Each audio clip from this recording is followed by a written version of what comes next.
لیکن سیدنا علی نے ان کو جنتی کہا کیونکہ باطل پر وہ بھی نہیں تھے۔ باطل کی طرف سے لڑنے والے جنتی نہیں ہوتے۔ پھر اپنا اور معاویہ کا معاملہ اللہ کے سپرد کیا۔ اس پہ باب ہی پڑھ لیں آپ، باب کیا الفاظ ہیں اس کے اندر، حاکم وقت اجتہاد۔ جی آپ پڑھ لیں، دوبارہ پڑھ لیں۔ یہ دیکھیں مرزے کا لگایا ہوا اسکین، خوردبین لگا کر بھی تلاش کریں گے تو مرزے کا فراڈ، اس کا جھوٹ، اس کی کہانی آپ کو نہ تو باب میں ملے گی اور نہ ہی حدیث میں۔ صلح کی عظیم بشارت والی حدیث اس پر دلیل ہے کہ معاملہ بدنیتی اور ذاتی بغض و عداوت اور حسد و کینہ کا نہیں تھا، وگرنہ جس پیغمبر نے بغض علی کو نفاق کی علامت قرار دیا، اسی پیغمبر نے علی رضی اللہ عنہ اور ان کی جماعت سے اختلاف کرنے والی جماعت کو مسلمین ہی قرار دیا۔ السلام علیکم ورحمۃ اللہ وبرکاتہ۔ ان الحمد للہ نحمده ونستعینه ونستغفره ونعوذ باللہ من شرور انفسنا ومن سیئات اعمالنا من يهده الله فلا مضل له ومن يضلل فلا هادي له اشهد ان لا اله الا الله وحده لا شريك له واشهد ان محمدا عبده ورسوله اما بعد۔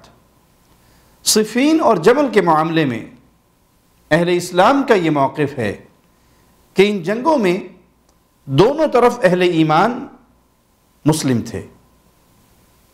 صحیح بخاری کی حدیث نمبر 2704، اسی طرح صلح حسن والی حدیث جو کہ روافض اور مرزائی فرقے کی موت ہے، اس میں بھی خود رسول اللہ صلی اللہ علیہ وسلم نے دونوں جماعتوں کو مسلمین قرار دیا۔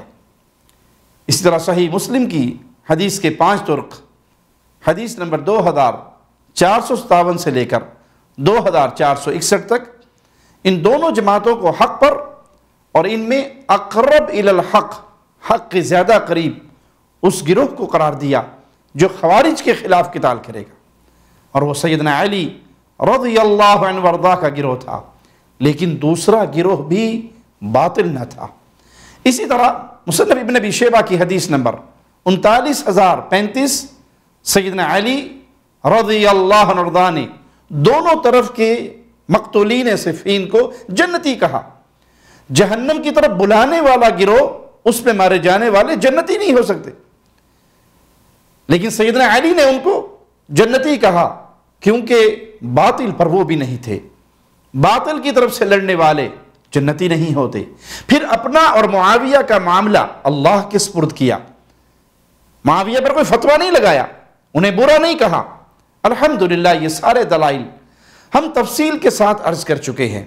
انہی دلائل کی وجہ سے اہل اسلام کا یہی موقف رہا کہ صحابہ کے درمیان جنگ حق اور باطل کا مارکا نہیں تھا، بلکہ دوسرے فریق کی اجتہادی خطا تھی، اور حدیث کے مطابق اجتہادی خطا پر بھی ایک اجر تو ہے ہی، لیکن مرزا ان جنگوں کو اور ہی رنگ دیتا ہے۔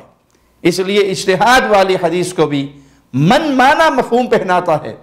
اس حوالے سے آپ اس کے 5 الزامات والے بیان کو 46 منٹ کے بعد سے سنیں، یہ کیا کہتا ہے۔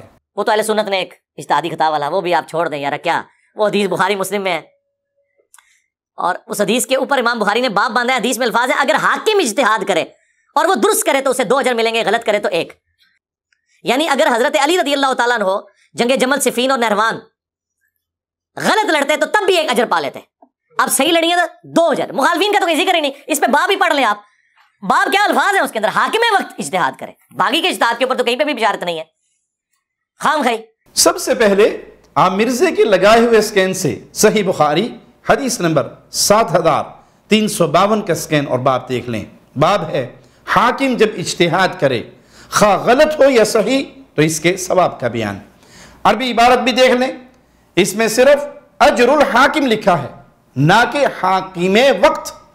اب حدیث دیکھیں، جب حاکم اپنے اجتہاد سے کوئی فیصلہ کرے پھر وہ فیصلہ صحیح ہو تو اسے 2 گنا ثواب ملتا ہے، اور اگر فیصلہ کرتے وقت اجتہاد کرے اور غلطی کر جائے تو اسے صرف 1 اجر و ثواب ملتا ہے۔ یہ حدیث ہے، اس میں حاکم وقت کے الفاظ کہاں ہیں؟ نہ تو باب میں ہیں اور نہ ہی حدیث میں، لیکن مرزے کی جسارت بیجا دیکھیں کیسے غلط بیانی کرتا ہے اور جھوٹ بولتے ہوئے کہہ رہا ہے۔ اس پہ باب ہی پڑھ لیں آپ، باب کیا الفاظ ہیں اس کے اندر، حاکم وقت اجتہاد کرے۔ جی آپ پڑھ لیں، دوبارہ پڑھ لیں۔ یہ دیکھیں مرزے کا لگایا ہوا اسکین، خوردبین لگا کر بھی تلاش کریں گے تو مرزے کا فراڈ، اس کا جھوٹ، اس کی کہانی آپ کو نہ تو باب میں ملے گی اور نہ ہی حدیث میں۔ آپ کہہ سکتے ہیں کہ جی مرزے نے صحیح مسلم کی حدیث 4487 کا بھی حوالہ دیا ہے، اس کے بعد یہ حدیث میں یہ بات ہوگی؟ جی نہیں، وہاں بھی نہیں۔ یہ لیجئے غور سے دیکھ لیں، کیا اس میں بھی عربی متن یا ترجمہ میں کہیں حاکم وقت کا لفظ ہے؟ نہیں ہے، لیکن یہ عادی فراڈی، جھوٹ کا ماہر کھلاڑی، جھوٹی کہانی ڈالنے اور دھاندلی کرنے کا ماہر، دھاندلی کرتے ہوئے کہتا کیا ہے؟ اس پہ باب ہی پڑھ لیں آپ، باب کیا الفاظ ہیں اس کے اندر، حاکم وقت اجتہاد کرے۔ یہ ساری دھاندلیاں، کہانیاں، دھوکے کہاں بیٹھ کر کرتا ہے؟ اپنی قائم کردہ جہالت کی درسگاہ المعروف اکیڈمی میں۔ جی ہاں، وہی اکیڈمی جس کے اندھے مقلدین کو یہ اپنے اسٹوڈنٹ کہتا ہے اور اپنے مقلدین پکے کرنے کے لیے ان کی جہالت کے برعکس ان کی جھوٹی قصیدہ گوئی کرتا رہتا ہے۔ اس کا ایک شارٹ کلپ کا عنوان ہے، میرے اسٹوڈنٹس بمقابلہ تمہارے بابے، عمار بن یاسر نامی چینل پر لگا۔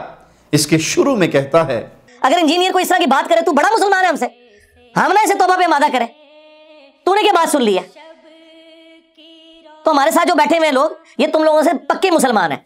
تم لوگ مسلمان اس لیے ہو کہ تمہارے ماں باپ نے کلمہ پڑھا ہوا تھا اور تمہارے علماء بینیفیشری تھے اس سسٹم کے، چندے کھائے تھے۔ یہ وہ لوگ ہیں جنہوں نے اللہ کے نبی کی محبت میں اپنے آباء و اجداد کو، اپنے بابوں کو چھوڑا ہے۔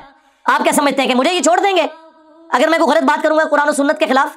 انشاءاللہ اس کے اس جھوٹے قصیدے کا بھرپور تعاقب تو بڑی فرصت اور دل جمی سے اور بڑی تفصیل سے کریں گے۔ فی الحال اس کے اس جھوٹ کو واضح کرنے کے لیے بس ایک دو باتوں کی طرف نشاندہی کروں گا بطور ثبوت کہ یہ جو آپ اکثر و بیشتر حدیثوں میں ہیرا پھیری کرتے رہتے ہو، کبھی کوئی بات چھپا دی، کوئی گھٹا دی، کوئی بڑھا دی، کئی ضعیف روایات کا ذوق چھپا دیا، خود جن راویوں پر اعتراض کر کے اپنے خلاف روایات کو رد کر دیا، اپنے مطلب کے لیے اسی راوی کی اسی علت کو چھپا کر بیان کر دیا، صحابہ کرام کی گستاخیاں کی، ائمہ دین کی توہین کی، آیات و احادیث کے غلط ترجمے کیے۔ ہم نے تو کبھی نہیں دیکھا کہ آپ کی اس جاہل اکیڈمی سے آپ کے کسی اسٹوڈنٹ نے کھڑے ہو کر کہا ہو، مرزا جی اینج نہیں، ایویں نہیں گل ہونی، آپ کو روکا ہو، آپ کو ٹوکا ہو، آپ سے کبھی کوئی بات کی ہو، آپ کے ساتھ اختلاف کیا ہو، سبھی چپ چاپ سنتے ہیں یا آپ کے ساتھ کھی کھی کرتے ہوئے نظر آتے ہیں۔ مانا کہ ہم نے اس مرزے کو زیادہ نہیں سنا، لیکن مرزا کو تو اپنی اس اکیڈمی کا سارا پتا ہے۔ وہی کچھ اپنے ایسے کلپس منظر عام پہ لے آئے جس میں کچھ شاگرد پکڑ رہے ہوں۔ بات بڑی سادہ سی ہے، مرزا اپنے اندھے مقلدوں کی قصیدہ گوئی میں بھی اپنا مقصد اور ہدف حاصل کرنا چاہتا ہے۔ بلائنڈ فالوورز خوش ہوں گے کہ آج تے ساڑھے بابے مرزے نے اخیر کر چھڑی، ساڑھیاں انہیں طریفہ۔ در حقیقت وہ دیکھنے والوں کو یہ تاثر دے رہا ہے کہ اس کی جہالت کی اس درسگاہ میں وقت کے عظیم فاضل محققین، اسکالرز، ماسٹرز اور بڑے بڑے کتابی کیڑے اس کے سامنے سم بکم عمی کی مثال بنے بیٹھے رہتے ہیں۔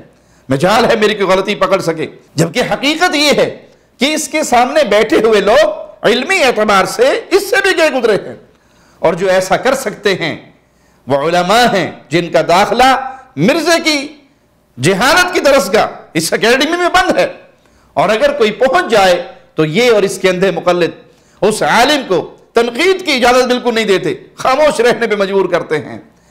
ایسا ہی حق پرست ہے تو ذرا اجازت تو دے۔ علماء کرام اس کی اکیڈمی میں آ کر اس کو اتنے رجوع کروائیں گے کہ ساری گمراہی اس کی زائل ہو جائے گی انشاءاللہ، اور اس کی ساری شیخی کرکری ہو جائے گی۔ مرزا اپنے مریدوں پہ اتنا خوش مت ہو کہ بڑے مرزے کے مقلد بھی سبھی کچھ چھوڑ چھاڑ کر قادیانی پر مر مٹے تھے۔ علماء کو وہ بھی اپنے دجال کی طرح گالیاں نکالتے تھے، جیسے آپ کے اندھے مقلد کمنٹ سیکشن میں آ کر جو حرکتیں کرتے ہوئے نظر آتے ہیں وہ بڑے مرزے کے مریدوں کی مشابہت ہے۔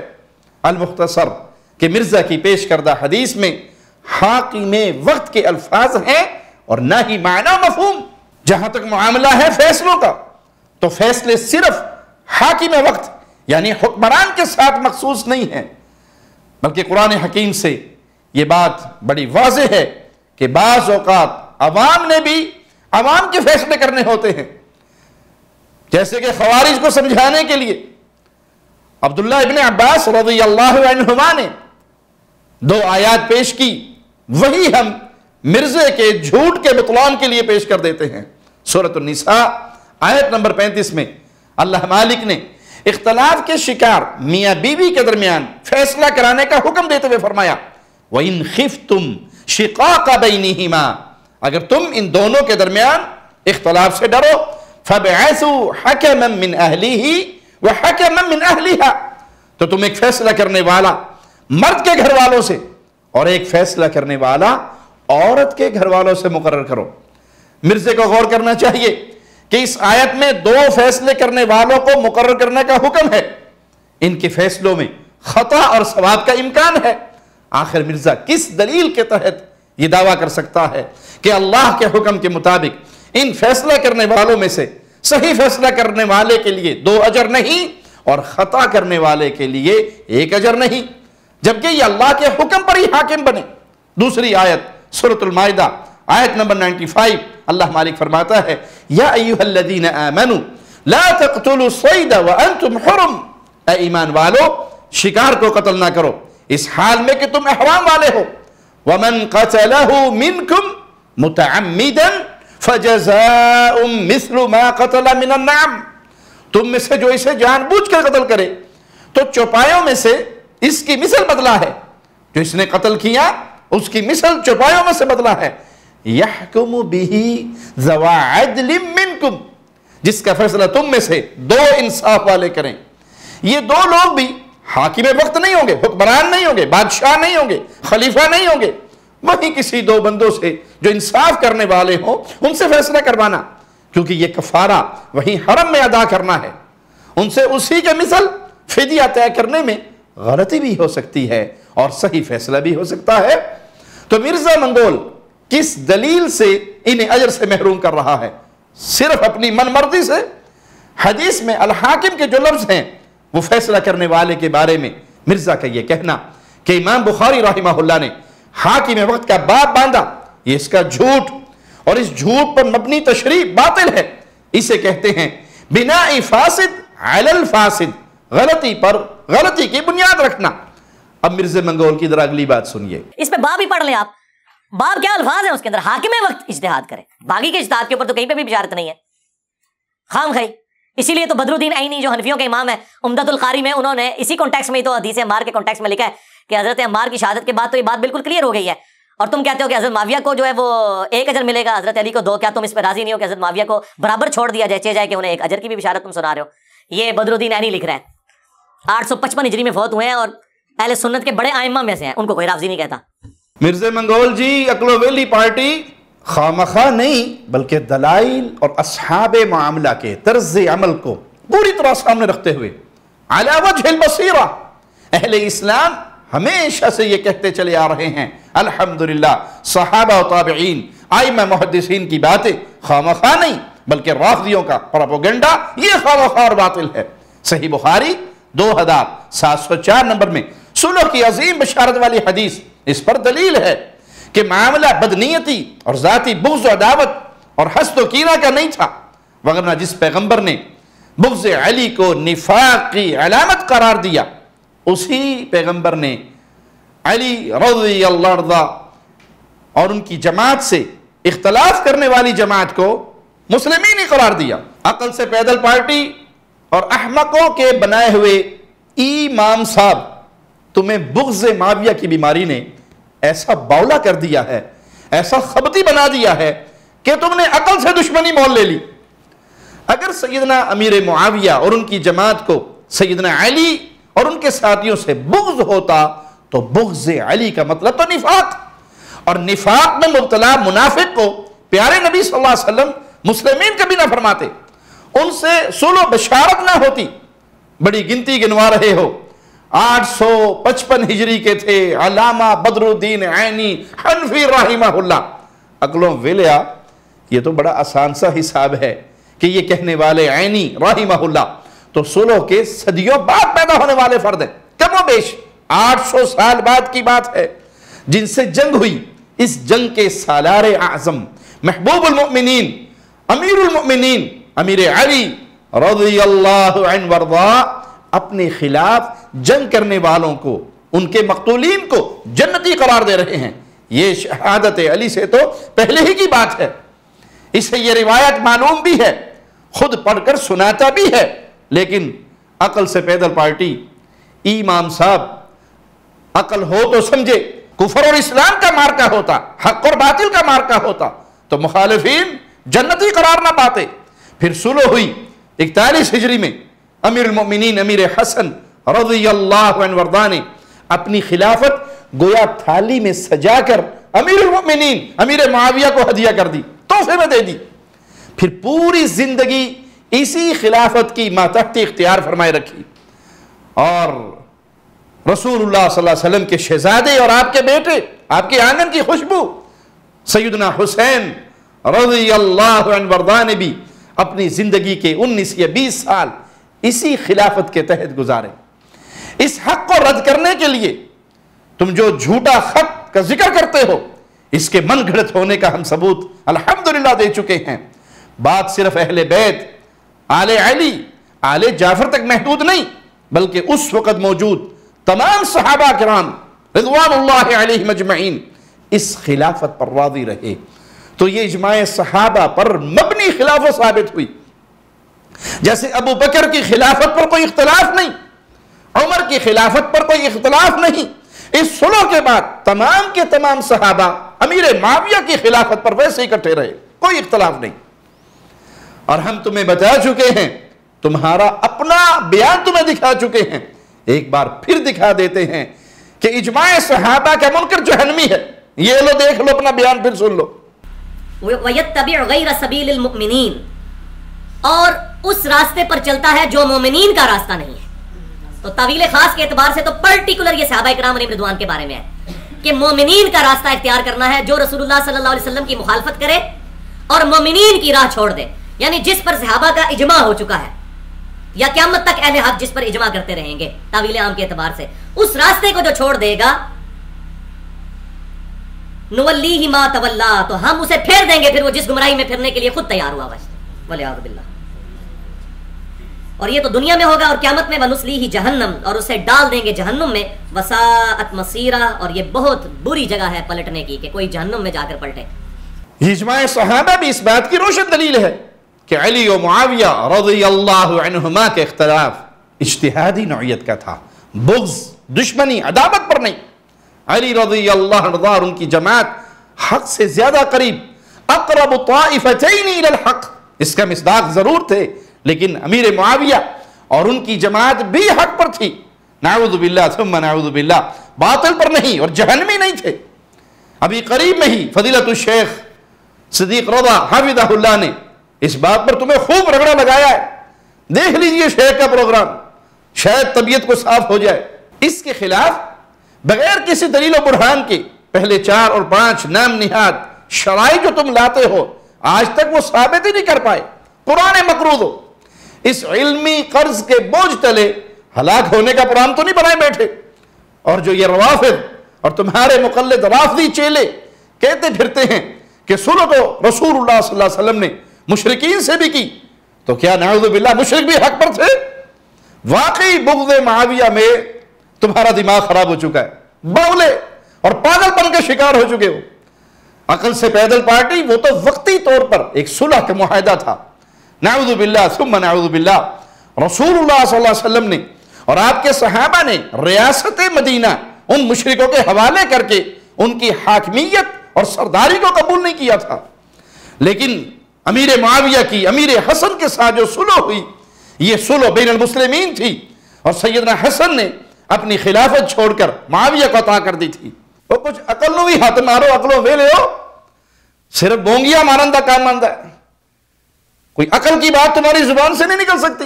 صحیح بخاری کی حدیث 2700 دیکھ لو، شاید کچھ عقل آ جائے۔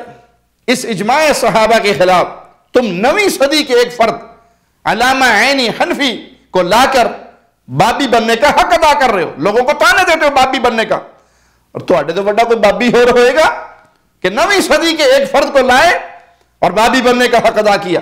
یا پھر 11ویں صدی کے علامہ علی قاری رحمہ اللہ کو لا کر خوش ہوئے؟ احادیث اور اجماع صحابہ کے مقابلے میں ایسی ہزاروں رائے بھی کوئی حیثیت نہیں رکھتی، بلکہ لاکھوں کروڑوں اربوں خربوں بھی۔ یہ بھی ہم تمہیں ایک حنفی عالم دین سے دکھا دیتے ہیں تاکہ تم پر واضح ہو جائے کہ یہ اصول صرف اہل الحدیث کا نہیں بلکہ حنفی دیوبندی بزرگ بھی اسی اصول کو مانتے اور اسی کو بیان کرتے ہیں۔ یہ لو شیخ الحدیث مولانا سرفراز خان صفدر، ان کی کتاب اتمام البرہان صفحہ 389، آپ فرماتے ہیں انہوں نے اگر 10 بزرگوں کے نام لے کر ان کی عبارات اس مضمون پر نقل کی ہیں کہ آپ کا سایہ نہ تھا، تو ہم کہتے ہیں اگر وہ بجائے 10 کے 10,000 بزرگوں کی عبارات پیش کر دیں تو بھی اس سے کچھ نہیں بنتا، کیونکہ مرفوع اور صحیح حدیث کے مقابلے میں 10,000 تو کیا 10 لاکھ بلکہ 10 ارب و خرب حضرات کی بات بھی ہو تو اس کی کوئی وقت نہیں ہوتی، کیونکہ علمی قاعدہ تو یہ ہے کل احد یؤخذ عنہ ویترک الا رسول اللہ صلی اللہ علیہ وسلم، یہ تو مسلمہ اصول ہے۔ اس لیے عینی کی رائے کے بارے میں ہم کہتے ہیں عینی حنفی رحمہ اللہ کی یہ بات اس لیے صحیح نہیں کہ ان مرفوع حدیث کے خلاف ہے جن میں دونوں جماعتوں کو حق پر کہا گیا، اسی طرح اجماع صحابہ کے خلاف ہے۔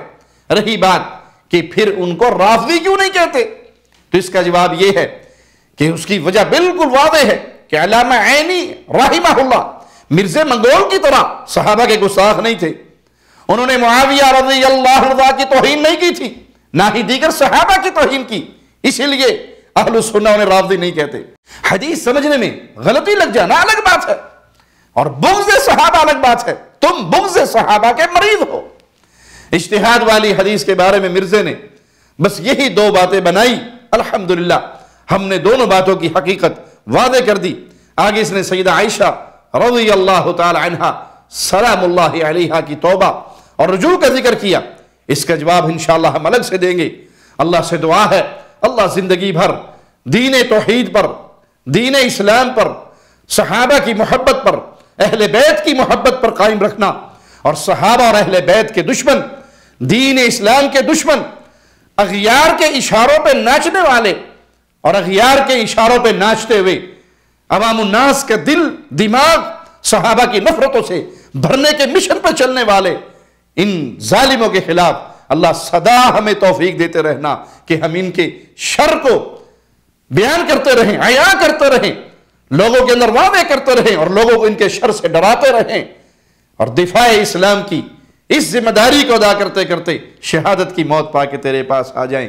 اس حال میں تو ہمیں ہماری روح کو قبض کرے کہ تو ہم سے راضی ہو اور ہم تجھ سے راضی ہوں۔ اقول قولی ھذا واستغفر اللہ لی ولکم ولسائر المسلمین۔ ہر لمحہ قرآن اور سنت کا ترجمان، فضیلت الشیخ توصیف الرحمان۔